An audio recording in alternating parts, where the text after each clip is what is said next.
Bagaimana prinsip pemahaman salaf dalam masalah politik? Ya, politik yang ada yang sekarang ini politik belah bambu. Yang satu diangkat, yang satu diinjak. Itu kalau bambu, belah bambu. Politik yang curang, politik yang bohong, politik yang menipu umat, politik suap menyuap.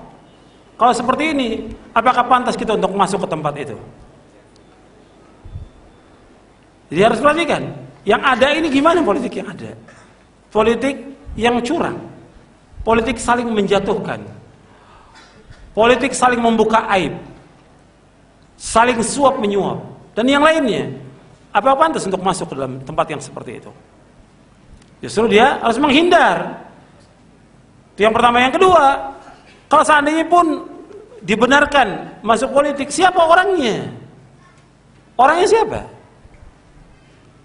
Kata Imam Al-Qayyim, orang yang faham Al-Quran, faham sunnah Nabi, menurut pemahaman salaf.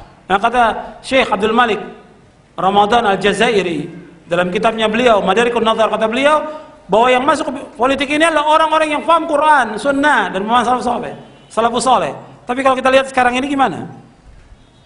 Siapa aja masuk, yang nggak ngerti agama, tauhid aja nggak paham, wudu nggak paham, masuk medan politik, nggak paham. Yang ketiga, kalau seandainya pun mereka mengadakan dengan masuk politik ini, mereka akan mengadakan perubahan. Perubahan bukan dengan itu. Perubahan seperti yang dimulai oleh para nabi dan rasul, dengan mengajak umat untuk mentauhidkan Allah. Dan pertama kali untuk adakan perubahan, dia harus merubah dirinya dulu. Sebagaimana Allah berfirman dalam surah Ar-Ra'd, "Innallaha la yughayyiru ma biqaumin hatta yughayyiru ma bi'anfusihim." Allah tidak akan merubah satu kaum sampai mereka merubah apa yang ada pada diri mereka. Mereka harus rubah dulu.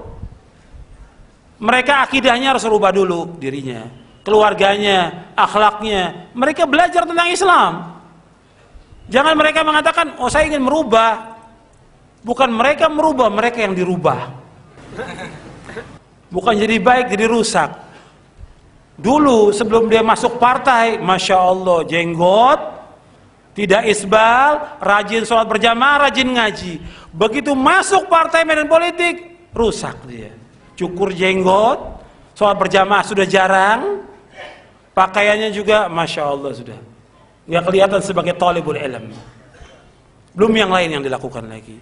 Ya gimana akan merubah? Dia sudah berubah. Bagaimana akan merubah? Belum lagi alasan yang lain, bahwa ini berkaitan dengan mansib, manasib, dengan kedudukan. Dan kedudukan ini hawa yang ada. Orang bukan ingin merubah, bukan Islam, label Islam itu hanya dagangan yang dibawa oleh mereka. Dagangan.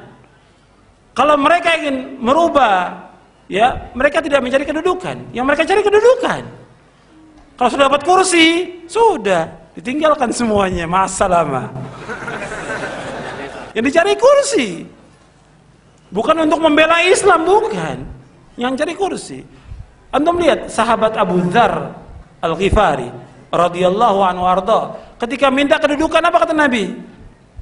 Nabi bersabda, "Ya Abu Dzar, innaka dha'if wa innaha amanah wa innaha satakunu khizyun wa nadama illa man akhadha bihaqqiha wa adda alladhi alayhi fiha." Ya Abu Dzar, engkau lemah. Ini sahabat minas sabiqin awalin, dikatakan lemah oleh Rasulullah. Ini amanah kedudukan ini, dan engkau akan hina dan menyesal pada hari kiamat, kecuali orang yang mengambilnya dengan hak dan dia tunaikan dengan benar. Dan masih banyak lagi, ya, yang ada. Bukan berarti bahwa kita salaf itu tidak berpolitik. Lihat keadaan yang ada seperti sekarang ini. Politik yang ada bukan politik yang benar, tapi yang curang.